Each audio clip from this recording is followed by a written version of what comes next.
Bom dia, meus alunos, tudo bem? Hoje vamos fazer um negócio diferente no início dessa nossa aula. Vou apresentar para vocês dois personagens que foram importantes para o pensamento político e social do século XIX, ok? Então esses dois personagens, vamos ver quem são primeiro, depois a gente continua a conversa, tá bom?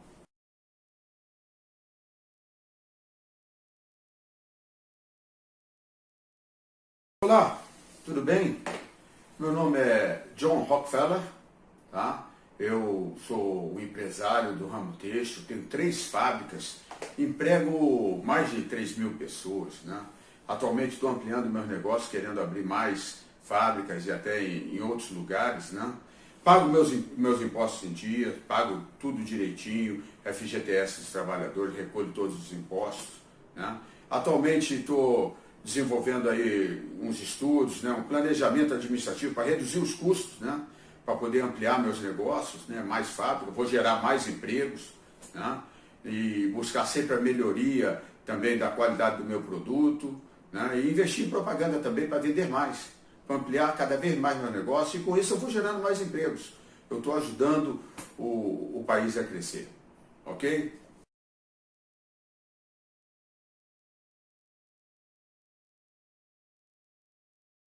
Olá, tudo bem? Eu sou um trabalhador, meu nome é Nelson Lud, queria me apresentar para vocês. Eu tenho uma vida bastante sacrificada, sabe? Eu trabalho cerca de 14 horas por dia, acordo cedo, né? Porque eu moro longe do trabalho, deslocamento para ir para o trabalho, ônibus, metrô, etc. Dá mais de 2 horas de deslocamento, então eu acordo 4 horas da manhã, vou para o trabalho, não posso atrasar, senão até tenho um desconto aí do meu salário, né?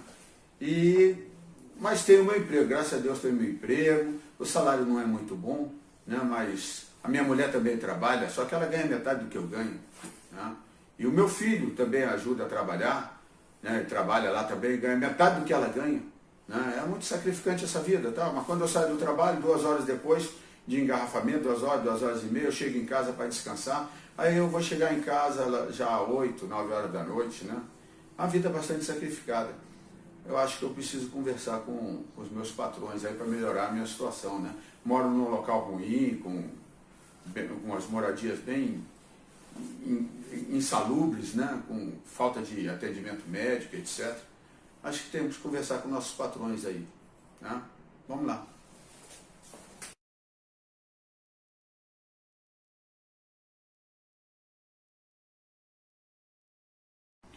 Bom, vocês viram... Opa, tirar essa máscara aqui um pouquinho.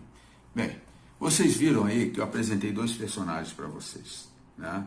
Um representando uma classe ou um grupo e outra classe, ou outro grupo, né? Então nós vimos nitidamente ali o trabalhador, o John Lud, né? Ou o operário, e o empresário lá, que é o Rockefeller. Então cada um desses personagens tem interesses distintos, interesses divergentes, interesses diferentes. E justamente fruto desse choque de interesse, segundo o socialismo, esse choque de interesse das classes é que é o motor da história. E nós vamos estudar isso agora mais detalhadamente, ok? Vamos lá então.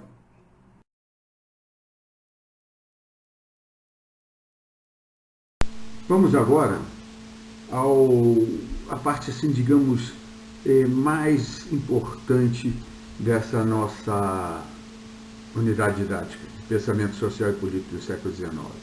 Nós veremos agora nessa segunda aula o socialismo utópico, o socialismo científico, o anarquismo e a doutrina social da Igreja Católica. Assuntos importantes que têm reflexo até hoje no mundo inteiro, ok? Para que a gente possa entender bem o que veio a ser o socialismo utópico, quer dizer, a primeira versão, digamos assim, do socialismo, nós precisamos ter uma ideia da conjuntura do século XIX. Vocês lembram que ali a segunda Revolução Industrial, que teve ali seu início forte mesmo em meados do século XIX? Então, todo esse meio, esse contexto era dominado, tá? Então, pelas teorias liberais, pelo liberalismo, né, que surgiu ali forte a partir da Revolução Francesa, das guerras napoleônicas, né? E o desenvolvimento industrial. Então, com relação ao liberalismo, vocês estão lembrados lá, John Locke, Adam Smith, né? que tinha todo um ideário burguês, que foi reforçado pela Revolução Francesa, tinha os aspectos sociais e econômicos do liberalismo, entendeu? Então eles eram contra o absolutismo monárquico, eles queriam limitar o poder dos governos, dos monarcas, tá? Eram a favor ali da divisão dos três poderes, do equilíbrio tripartite para governar o país. Eram contra a intervenção do Estado na economia, porque era um princípio do ideário burguês e também do liberalismo econômico. Tá? Eles queriam a igualdade jurídica entre os cidadãos, o direito à vida, a liberdade de pensamento, a liberdade de expressão. Tudo isso era característica do liberalismo e que dominava, digamos assim, o mundo das ideias da sociedade da época.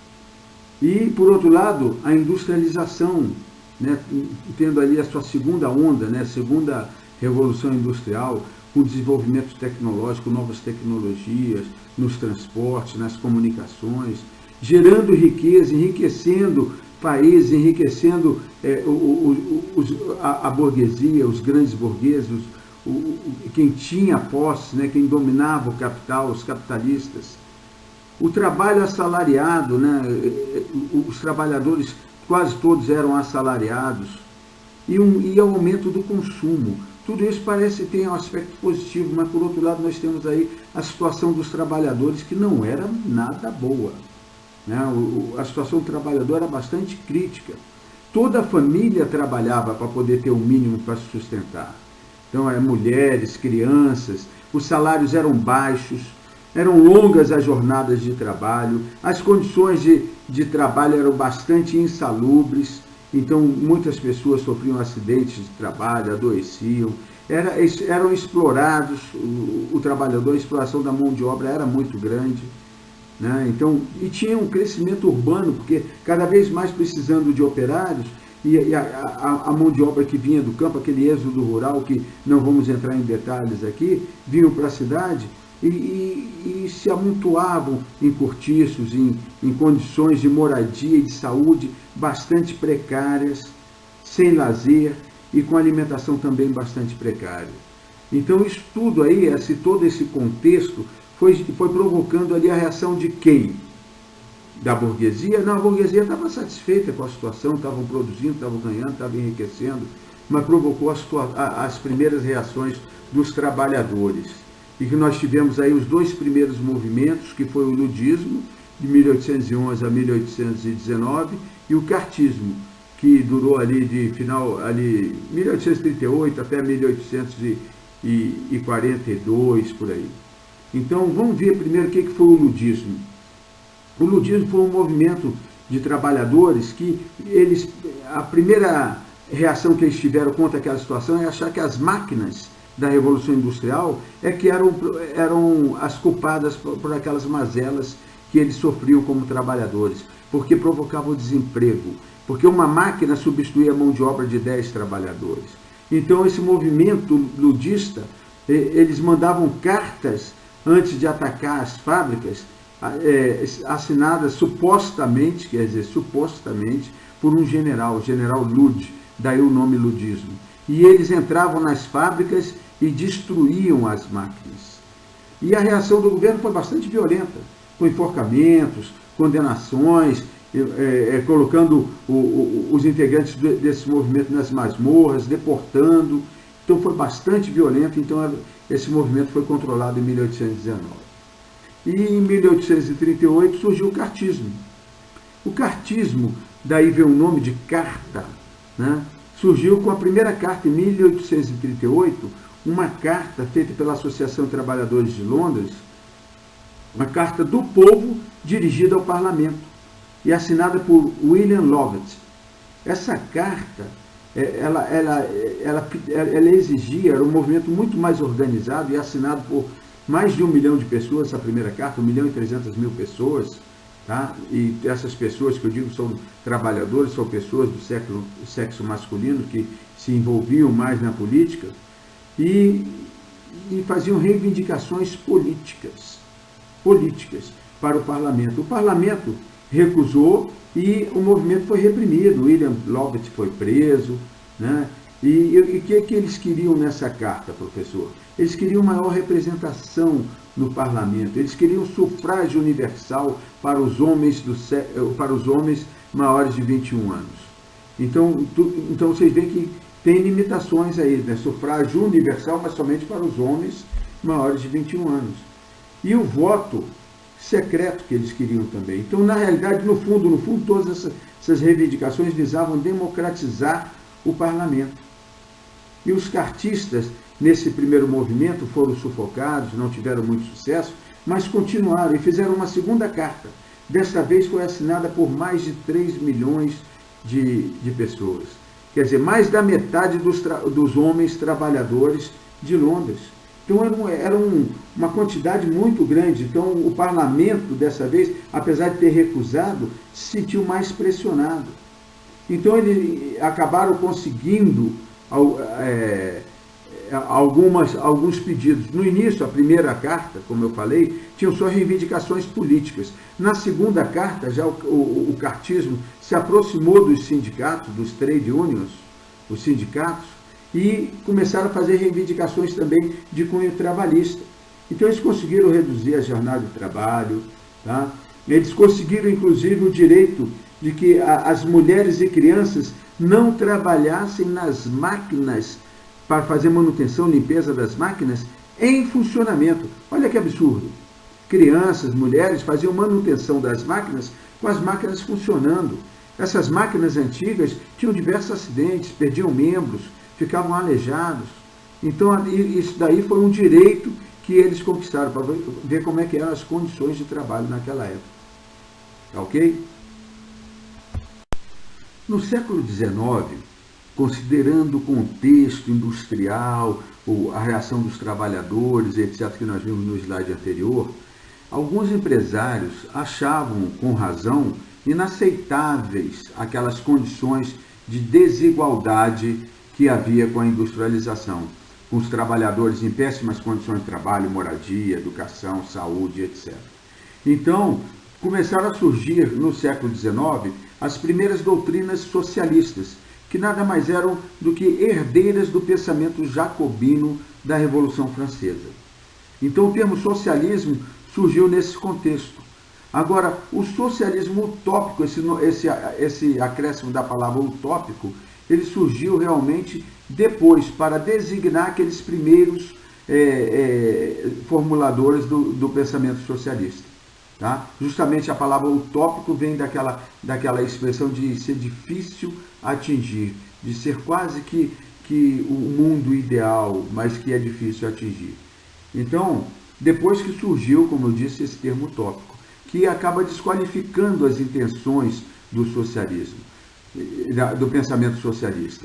E segundo esses empresários e pensadores que começaram a voltar os olhos para o socialismo, era possível alterar a realidade social com boas intenções dos patrões. Eles propunham reformas na economia capitalista, que nós vamos detalhar o pensamento aí do socialismo utópico agora. Ok? Vamos ver agora, por exemplo, Robert Owen, que era um empresário inglês que foi um dos primeiros a defender esse socialismo, que ficou conhecido como socialismo utópico. Eles não chamavam de socialismo utópico. Posteriormente é que os socialistas científicos, né, que passaram a denominar esse socialismo de utópico. Então, Robert Owen criou cooperativas de trabalho com escolas e moradias, que ficou conhecido como New Harmony. Nas fábricas, ele reduziu a jornada de trabalho dos seus funcionários, implantou escolas para os filhos dos trabalhadores, construiu casas para os operários, aumentou o salário do proletariado, quer dizer, dos trabalhadores. Ele buscava indicar ser possível humanizar o capitalismo. Outro defensor dessa forma de socialismo foi o Conde de Saint-Simon. Ele defendia a administração coletiva da economia e da política, quer dizer, mais gente participando das decisões econômicas e políticas. E que os empresários deveriam assumir responsabilidades sociais. É o que se reivindica até hoje também, que o próprio Robert Owen fez ali nas fábricas dele. E deveriam os empresários criar melhores condições de vida para seus empregados. Então, mas basicamente aí defendendo as mesmas ideias de Robert Owen. Charles Fourier foi outro socialista, digamos assim, utópico, né?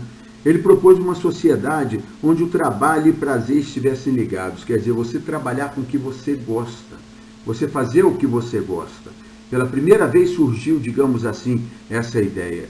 E ele concebeu os falansterios, que tem aí o desenho aí como se fosse o projeto dele. Nessas unidades de produção, onde a vivência, a fraternidade e igualdade prevalecessem.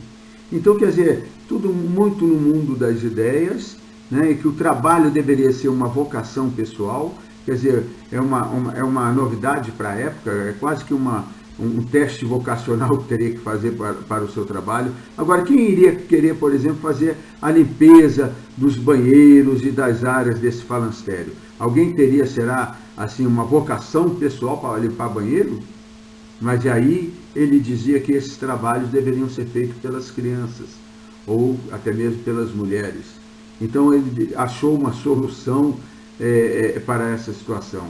Mas também a gente continua vendo que são algo assim, muito no mundo das ideias, que depende muito da boa intenção dos empresários. Nós temos aí agora a imagem dos dois principais formuladores do socialismo científico, Karl Marx e Friedrich Engels. Karl Marx era prussiano, tá, mas viveu na Inglaterra, era filósofo, sociólogo, historiador e revolucionário socialista. É o principal personagem aí do socialismo científico. E Karl Engels era prussiano também, empresário e revolucionário, e coautor de obras com Karl Marx. E a principal obra, que é muito conhecida no mundo inteiro, que é o Manifesto Comunista. Eles criticavam o socialismo utópico. Eles acreditavam que não tinham como reformar o capitalismo, melhorar o capitalismo, e sim superá-lo, quer dizer, acabar com o capitalismo superando-o, tá, a partir de uma revolução, que seria baseado numa luta de classe, numa revolução, numa luta de classes. De acordo com os interesses de cada classe, iria entrar em confronto e, através dessa luta de classe, superaria o capitalismo. E agora, no próximo slide, nós vamos ver alguns outros conceitos do socialismo científico para que vocês possam entender melhor, como a mais-valia que nós vamos ver agora. Olá, meus alunos, tudo bem? Eu sou um trabalhador agora, sou um operário, ok? E vou tentar explicar para vocês o que é, dentro do socialismo científico, o conceito de mais-valia. Vamos ver se eu consigo explicar para vocês, tá? Imaginem vocês uma fábrica, ok? Não desenho muito bem não, vou tentar quebrar o galho, tá? Uma fábrica, ó. Ok? A janelinha da fábrica, ó. Ó, que beleza. Uma chaminézinha, ó. E ela está produzindo, está saindo ali umas fumacinhas ali, ó. Tá? Essa fábrica, ela tem diversos gastos, né, para sua manutenção, né? E também tem os insumos para poder produzir o que ela quer produzir para vender, né? Isso aqui são os insumos. Digamos que ela gaste com os insumos 2 libras, tá? E ainda tem o salário do trabalhador, o meu salário, tá? Então teria aqui o trabalhador, vamos ver se eu faço aqui um trabalhador com capacete igual o meu aqui, ó. Tá? O trabalho do trabalhador, o salário dele, 3 libras. 3 libras, tá? Vamos fazer uma matemática aqui? Quanto dá isso aqui? Isso aqui dá 10 libras. 10 libras. Aí vocês vão perguntar, ué, professor, 10 libras? 10 libras. É o preço do produto final, tá? Que vai ser vendido ao consumidor. Aqui um lacinho aqui em cima, digamos que seja um presente, ó. Tá? O preço do produto final, 10 libras. Mas, professor, está errado essa matemática aí, tá? Tem 5 aí sobrando, faltando para completar os 10. É justamente esses 5, tá? Que tem aqui 5 libras, de diferença, que é a mais-valia, ok? Mais-valia, que, segundo a teoria do socialismo científico, de Karl Marx, tá? E Engels, isso aqui é que enriquecia o proprietário, enriquecia o industrial, enriquecia a burguesia, ok? Isso é mais-valia. Depois eu vou entender melhor aí a teoria como um todo.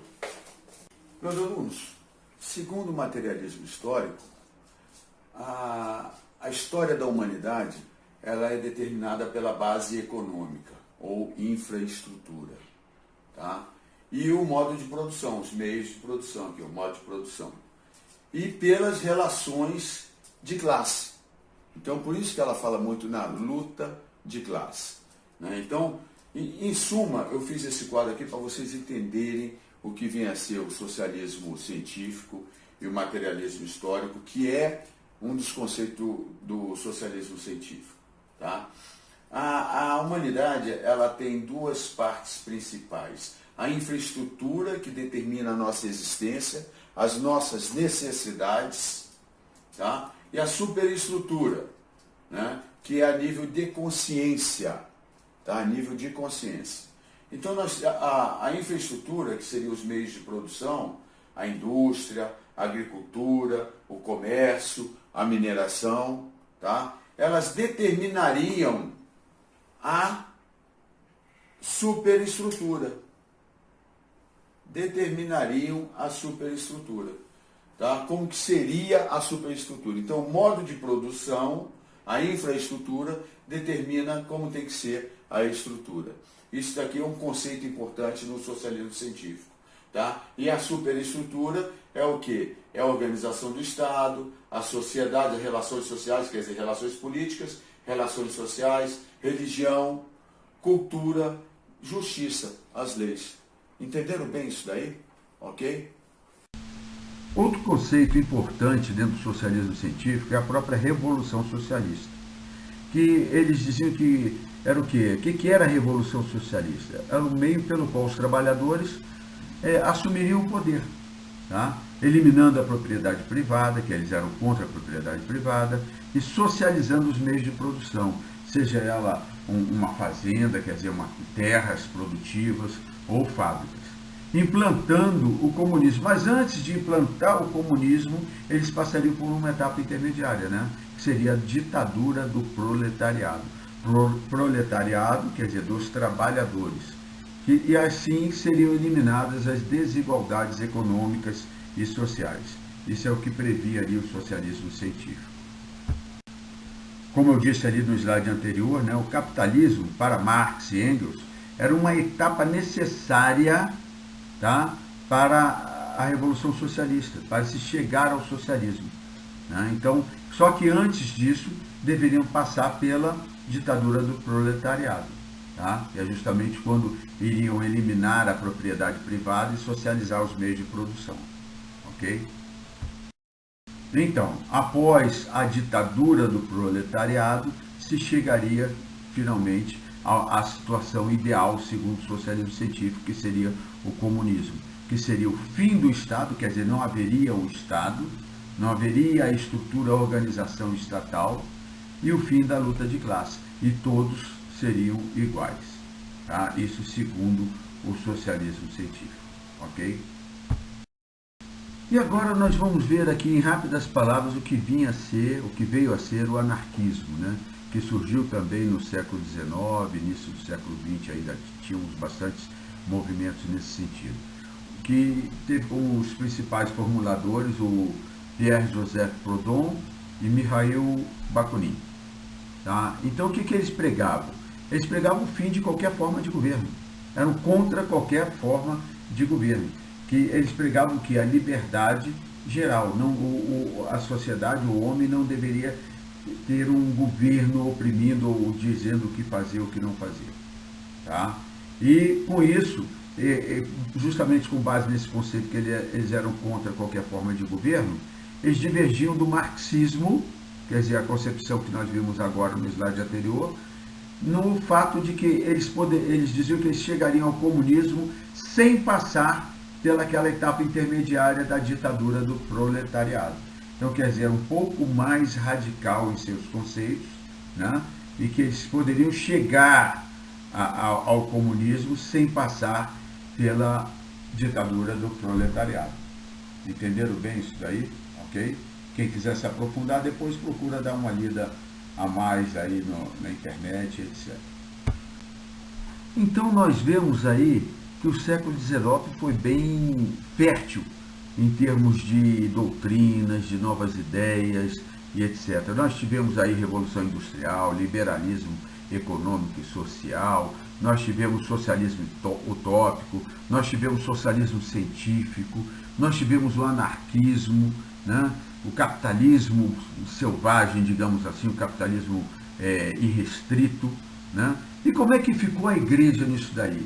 A igreja, acompanhando todas essas mudanças da sociedade, não poderia ficar à parte, né? Então o Papa Leão XIII, em 1891, emitiu a encíclica Rerum Novarum para todos os bispos do mundo, tá? E que ele, verificando as questões da injustiça social com relação aos trabalhadores, ele fazia um apelo aos empresários, tá? Para um reformismo contra a injustiça social. Ele, ao mesmo tempo que ele era contra o comunismo, ele também não aceitava o capitalismo irrestrito. Então ele buscou um caminho do meio, tá? Ele condenava a luta de classe, com críticas aos socialistas, mas reconhecia o direito dos trabalhadores, tá? Então eles também condenavam o capitalismo irrestrito. Então eles pregavam o quê? Pregavam a defesa da propriedade, mas buscava solucionar as origens das desigualdades através de uma melhor distribuição de riquezas por meio de um Estado interventor. O Estado intervindo na economia para proteger os trabalhadores, melhorar a distribuição de renda, tá? Diminuindo as desigualdades sociais. Então, basicamente, a doutrina social da Igreja Católica, através dessa encíclica, pregava isso daí. Beleza? Bom, meus alunos, encerrando então a nossa aula, eu queria chamar a atenção de vocês para alguns aspectos, né? Essa aula de hoje, pensamento político e social, justamente por ser político e social, envolver ideologia, envolver pensamentos divergentes, né? Vocês têm que ter um senso muito crítico, tá? Ao receber um conhecimento. A minha missão aqui não é fazer vocês pensarem de um determinado modo ou de outro, de uma ideologia ou de outra. A minha missão aqui é mostrar para vocês todas as doutrinas, as variantes, e no caso aqui é do século XIX. É claro que essas doutrinas, tanto a socialista, até mesmo liberalismo, sofreram evoluções aí ao longo do século XIX, ao longo do século XX, e nós já estamos no século XXI, né? Ninguém é dono da verdade, e vocês têm que ter isso sempre em mente. Vocês têm que ter um pensamento crítico, têm que formular suas crenças e as suas convicções. E como é que vocês vão formular suas crenças e suas convicções? Absorvendo as informações, buscando aprofundar em mais informações e com bastante senso crítico. Observem os fatos e não aceitem a informação, aquelas versões que são passadas pela mídia, para mídia televisiva e etc., rádio, todos os meios de comunicação, até mídia social. Não aceitem aquilo como verdade a priori. Sempre tenham um senso crítico. Observem os fatos realmente. Observem os aspectos econômicos. Então, se está dando uma notícia de um conflito, de uma guerra, aí normalmente eles falam, motivos religiosos, etc. e tal. Será que é só motivos religiosos? Será que não existem motivos econômicos? Será se não tem outros interesses? Será se não tem interesses de outros países, ou de outras corporações, ou grandes empresas, ou multinacionais interessadas em determinados aspectos econômicos? Tá? Se está havendo uma migração grande de um país para o outro, tá? Hoje em dia nós temos muito aí na África, na Ásia, tá? Até mesmo na América. essas migrações, elas são determinadas por algum motivo. Ninguém migra de um país para o outro sem motivo, tá? Pode ser violência, perseguição religiosa, pode, tá? Pode ser perseguição política, pode. Pode ser por busca de melhorias da sua situação econômica, claro que pode. Os Estados Unidos recebem imigrantes de várias partes do mundo, muitos latinos buscando melhores condições. Ora, se estão buscando melhores condições, é que lá tem melhores condições, obviamente. E se tem melhores condições, por que eles têm melhores condições? Tá? Esse conhecimento, esse feeling vocês têm que ter em qualquer notícia, em qualquer matéria. Tá? Deu o exemplo dos Estados Unidos, mas poderia ser outro exemplo qualquer. Tá? Então, busquem sempre a informação mais completa, observem os fatos e tirem as suas conclusões.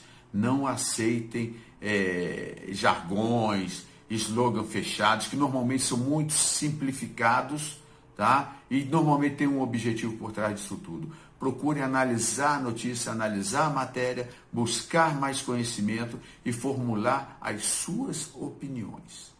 Tá? É o princípio da ciência. A ciência não surgiu através da observação da natureza? Então, o conhecimento de vocês irá florir, irá crescer, irá desenvolver através da observação do mundo.